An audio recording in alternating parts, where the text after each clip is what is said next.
Segundo ano, hoje na nossa aula de História, nós vamos começar na página 28, capítulo 12, certo? As medidas do tempo. E nós vamos falar sobre adivinhas, olha que legal! O que é, dá muitas voltas, mas não sai do lugar. O que é, vive com data marcada, mas nunca vai aos compromissos. O que é?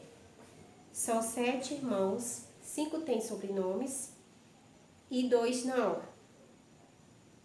Qual é a resposta da primeira adivinha? Quem falou relógio acertou, tá? E a resposta da segunda adivinha? Qual é? Calendário, né? Muito bem, o calendário. Quem são os 7 irmãos da terceira adivinha? O dia da semana, né? Muito bem. De qual tema as adivinhas falam?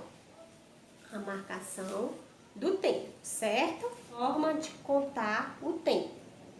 As primeiras formas de medir o tempo e organizar as atividades foram feitas com base na observação do dia e da noite e das estações do ano. Quando os seres humanos começaram a plantar e a colher alimentos, por exemplo, perceberam que cada planta se desenvolvia melhor em determinado período do ano. Por isso, marcar o tempo é muito importante. Atualmente, dividimos o tempo em partes menores, em horas e minutos.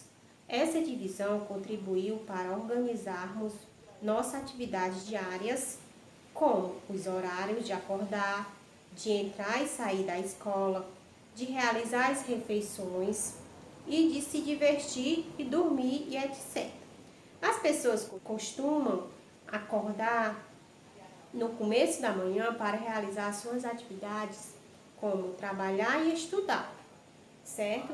Por isso que foi importante a divisão do tempo, certo? Para que as pessoas tenham um determinado horário para realizar seus compromissos, certo? Contando o tempo. Em muitas situações de nosso dia a dia, precisamos contar o tempo para organizar melhor nossas atividades. Para isso, usamos diferentes recursos, como o relógio e o calendário. O relógio, quando precisamos saber as horas, os minutos e os segundos. Esse objeto nos ajuda a organizar nossas atividades da melhor forma possível. Cada hora do dia é formada por 60 minutos e cada dia possui 24 horas. O calendário, quando precisamos contar os dias, os meses e os anos, usamos o calendário. Por meio dele, podemos organizar e marcar nossos compromissos e saber datas comemorativas. Os calendários possuem o ano, os meses e o dia da semana. Cada ano tem 12 meses. Já cada mês tem um nome e é formado por 30 ou 31 dias.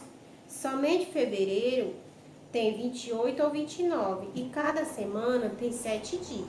Vamos observar o calendário de 2020, outubro.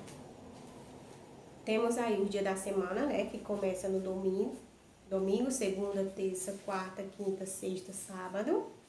E os dias, né, o mês tem 30 dias ou 31 dias, né, como a tia já falou, certo? Só o mês de fevereiro que eles podem vir com 28 ou 29 dias. Forma antiga de contar o tempo.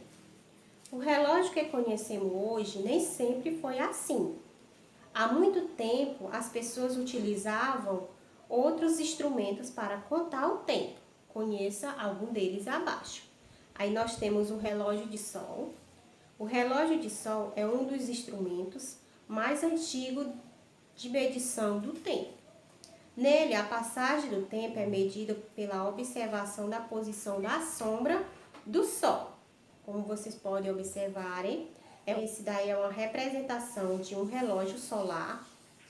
Nele, as horas são medidas pela sombra feita pelo ponteiro do relógio, certo? Relógio de água. O relógio de água também é muito antigo. Nele, a água escorre de um recipiente a outro por meio de um furo. Esta é uma reconstituição de um relógio de água antigo, certo? Ampulheta. A ampulheta mede o tempo utilizando areia. A areia vai de um recipiente a outro através de um canal. Então, geralmente mede em intervalos de 1 hora, certo? O tempo voa. Você já reparou que em algumas situações parece que o tempo passa muito rápido e em outras que ele demora a passar? Isso ocorre porque é possível sentir o tempo de diferentes maneiras. Por exemplo, quando estamos fazendo algo que gostamos muito, nem sentimos o tempo passar. Ficamos com a sensação de que tudo aconteceu muito rápido.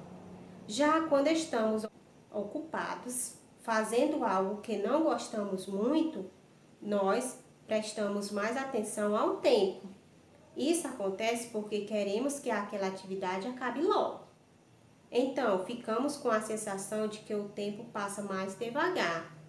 Isso mostra que o tempo passar de forma igual para todos, cada pessoa percebe a passagem dele de forma diferente, né? Realmente isso acontece. E nós vimos diferentes formas de contar o tempo. E percebeu como fazer isso em momentos de nosso dia. Você viu a diferente forma de contar o tempo e percebeu como fazer isso em momentos de nosso dia. Vamos relembrar o que nós estudamos, né? Os relógios servem para contar o tempo em horas, minutos e segundos. Existem diferentes tipos de relógio, sendo o relógio de ponteiro e o relógio digital os mais comuns, né? Outra forma de contar o tempo é utilizando o calendário. Com eles podemos contar o tempo em dias, meses e anos. Os primeiros grupos humanos observaram a natureza para medir o tempo, depois desenvolveram o relógio de sol e o relógio de água, que permitiram perceber a contagem de períodos de tempo. Cada pessoa percebe a passagem do tempo de forma diferente. Quando estamos realizando uma atividade de que gostamos, sentimos que o tempo passa rápido. Quando as atividades não é prazerosa, o tempo parece passar devagar, certo? Então, o uso do relógio e do calendário são muito importantes para o nosso dia a dia, certo? Os instrumentos utilizados antigamente para medir o tempo também era uma forma muito importante que as pessoas utilizavam, né, para medir o tempo. E esta é a nossa aula de hoje e até a próxima.